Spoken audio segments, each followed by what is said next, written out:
Ah, hello. Are you here for something off the shelf, or do you need something forged?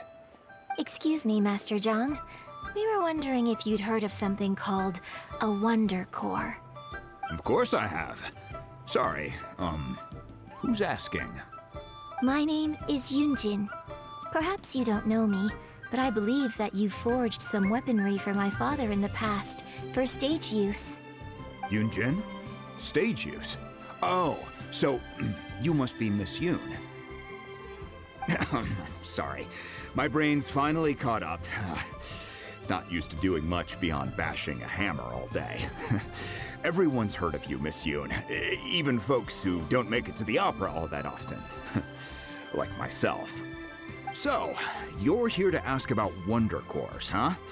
As it happens, I do know how to make them. Matter of fact, I made some for Lady Ningguang back when she was building the original Jade Chamber. The types of ore needed to make Wonder Cores are a little hard to come by.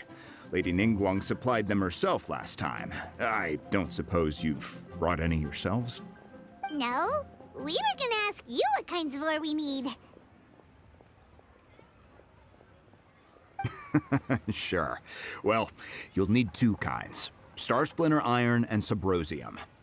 If I remember correctly, Lady Ningguang sourced her Star Splinter Iron from the Mount Tianheng area. They say it resonates with visions. It could take some work, but if you stick with it, you'll find some eventually. As for the Subrosium, though, that's trickier. It's all but unheard of on the market. I'm really not sure. Sorry. What I've heard is that the people around Mount Tianheng have some sort of magic trick that can pinpoint the location of the stuff. Of course, it's probably just hearsay. If you want my advice, start by looking for Star Splinter Iron around Mount Tianheng. And if you run into any locals, ask them a few questions about Subrosium. Mount Tianheng. Interestingly enough, the story of the divine damsel of devastation also takes place on that mountain. I hear the view there is quite spectacular. A favorite destination of the Adepti, in fact. Perhaps it can give me some inspiration. Let's not delay. We should head straight there.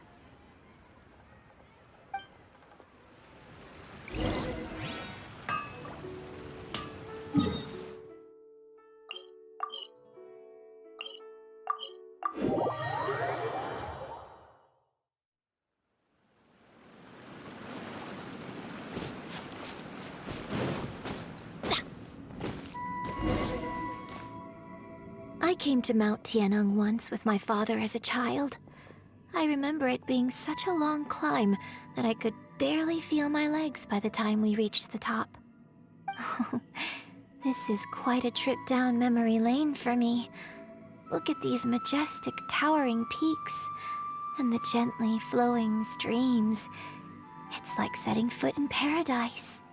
No wonder the legend of the divine damsel of devastation is said to have taken place here. Adepti wander oft where mortals seldom stride. Indeed, this looks like a place that one might expect to be frequented by Adepti. The divine damsel of devastation is your upcoming opera, right? And the story takes place in Mount Tianheng. Huh. Seems like you have a real connection with this place.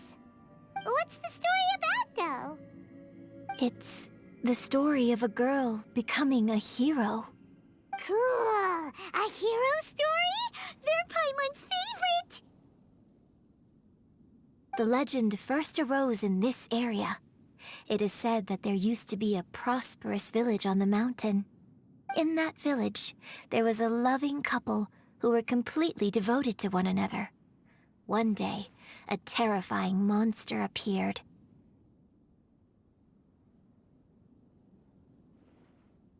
The wife was out collecting herbs and was captured by the monster. Her husband was so distraught at the news that it broke his spirit and drove him to madness. The vile and vicious monster told the villagers, "If you want to live, you must sacrifice a child to me." What a nasty piece of work! Ugh, Paimon sure hopes this monster gets put in its place! But the monster was so terrible and so strong that all within the village were terrified of it. They had no choice but to give in to the monster's demand. Just while they were discussing whose child would be given over to the monster, a little girl suddenly stood up and came forward. No! Don't do it, little girl! Unbeknownst to anybody else, she was concealing an exorcist's blade. She approached the monster's lair, feigning fear and trepidation. When she finally arrived, she courageously drew her sword and entered into a fierce struggle with the monster, from which she eventually emerged as the victor. Her extraordinary abilities drew the attention of the Adepti, and they took her as one of their own. Her story became the stuff of legends. But alas, the paths of mortals and Adepti seldom cross, and she would never again re-enter the mortal world. And so, destined to grace the mortal realm for but a brief moment, she vanished like a wisp of smoke into thin air. That's how the opera ends. I really like this story.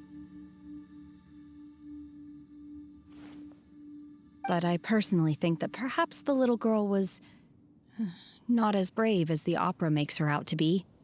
I'm not sure she deserves all the praise she is given. I've never considered that before. Opera is always an interpretation of the events it purports to portray. A certain degree of deviation from the truth is always inevitable. When my father wrote the script for this play, I suppose his intention was to inspire his audience with the character of the divine damsel. I think it's a great story. The ideal story. Well, it sure inspired Paimon! Let's go get ourselves some Star Splinter Iron! Yeah!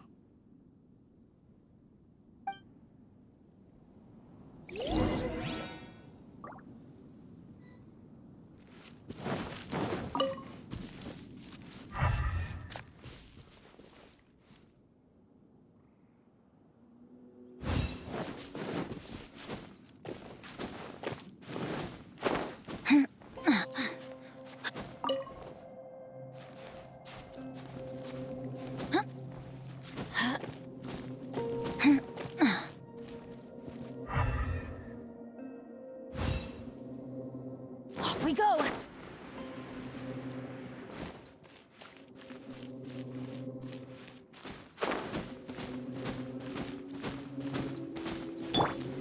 Stabilize! Huh.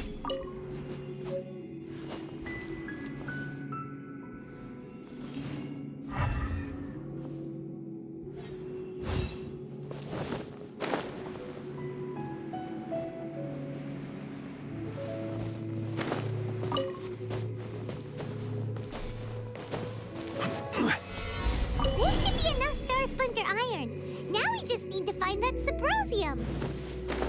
I think I saw a village on our way here. Master Zhong said we should ask the locals for help. Why don't we try there? Hey, there really is someone here. Yunjin, looks like you were right. Excuse us, sir. Can we ask you something? Huh. He didn't seem to catch that. Hello, sir. We were just passing by and wanted to ask if you happen to know anything about Subrosium.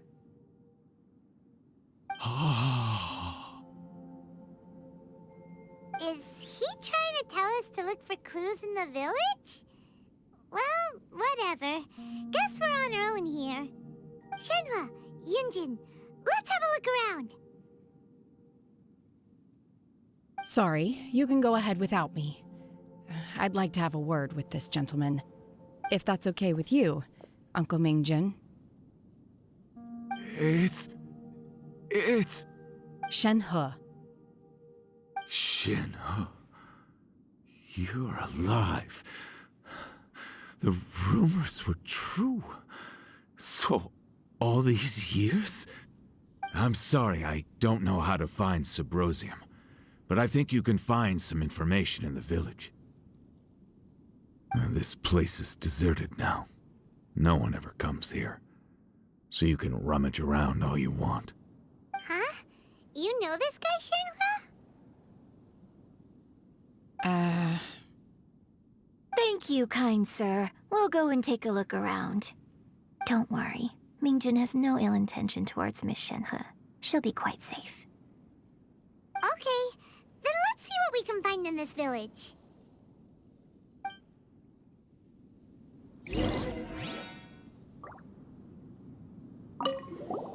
I came back here once before, a few years ago. Alone. I hid it from Master at the time. It was deserted then, too, except for a few low-life bandits. Everyone and everything I remembered was long gone.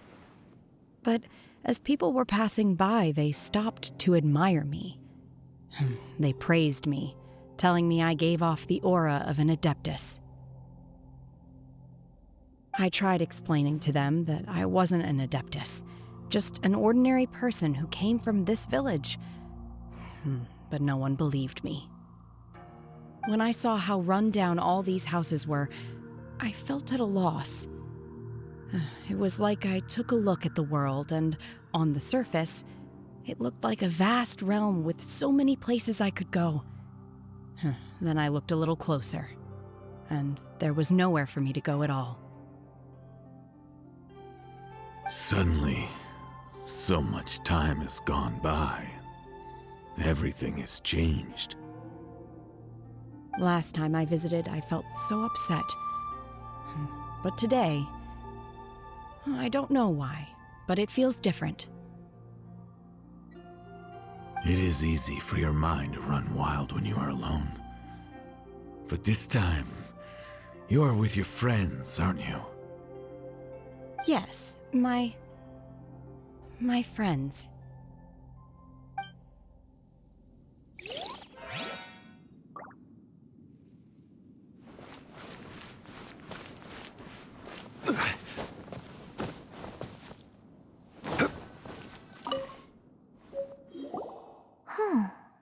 What's this?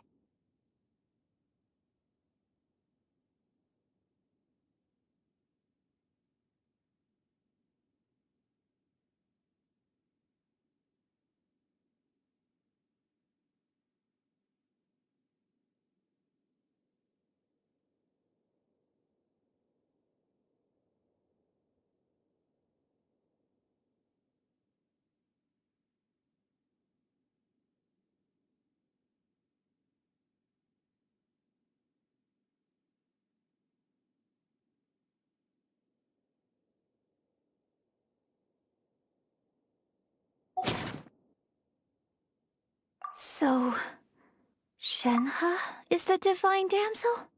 Now that I think about it, she does behave rather like an adeptus, and she is about the right age. So that's why I've been getting the strangest feeling whenever I chat with her.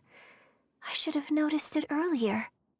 According to this text, the divine damsel from the opera was actually the daughter of the loving couple. And she didn't volunteer. She was sacrificed to the monster by her own father. Oh, the truth is even more lamentable than the opera. Now I understand why Shenhe said the girl was not as brave as people think. It wasn't her choice to enter that ghastly situation. She was forced into it. It looks like my father may need to make a few revisions to his beloved opera.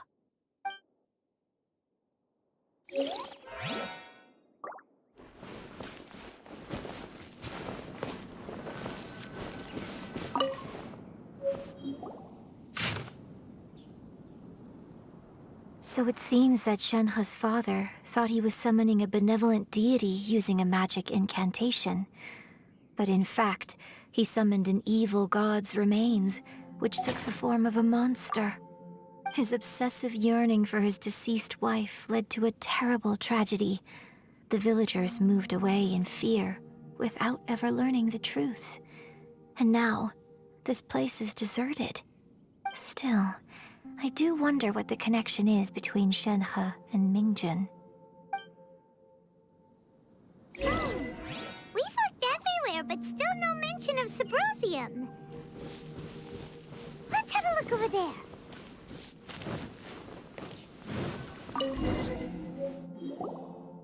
This is it!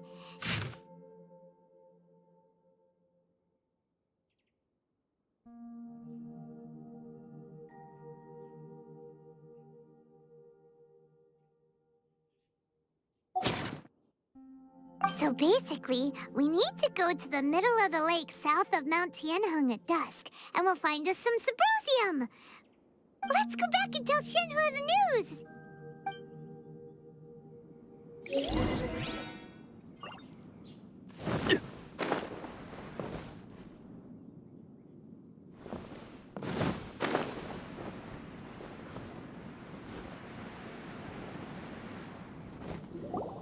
One year when I was back visiting, I heard a story about a white-haired adeptus from a merchant passing by. I never imagined it was you. I was a very close friend of your father's. I could have stopped him from performing the summoning ritual. I had plenty of chances, but I couldn't bring myself to stand up to him. I just let things happen, let it all escalate.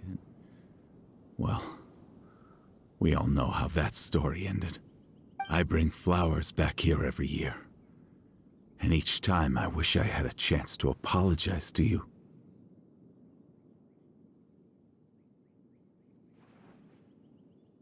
Apologize for what? If you'd stopped him, he'd only have found another way.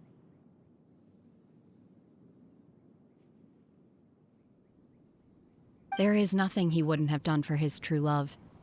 Nothing. Do you still hate him? I don't know what I feel. I'm told my fate is to bear the curse of calamity, so my master bound my soul with red ropes to curb my aggression. But it also dampened my emotions, making me dispassionate, like the Adepti. So if you ask me how I feel about the past, if I hate my father or not, the truth is, I feel nothing at all. It must have been so tough for you all these years. Shenhe, we're back! Oh, then I will leave you all in peace. Shenhe, it brings me some solace knowing that you are okay. I'll tell you more about the old times next time we meet. Thanks, mister. We found some info in the end.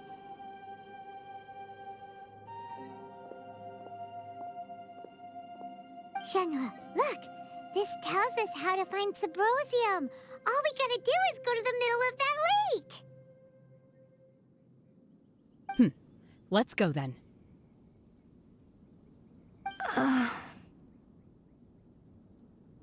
Miss Shenhe, there's something I'd like to talk to you about. Just now, in the village, we found your father's diary. It turns out that many of the details in the Divine Damsel of Devastation are not true to the facts. So I'd like to change them. Why? I know I say that opera always deviates from the truth, but now that the main character is standing right here in front of me, I cannot simply dismiss your lived experience in favor of my father's fiction. It's okay. I like your version.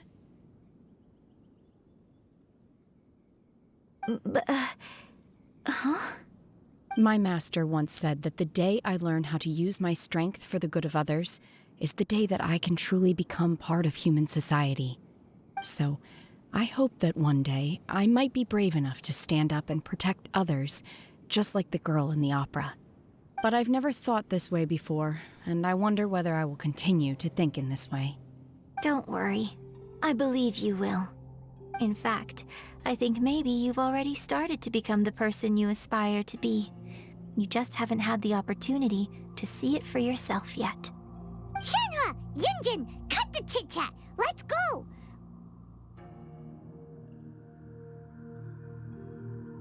We can't let someone else beat us to it!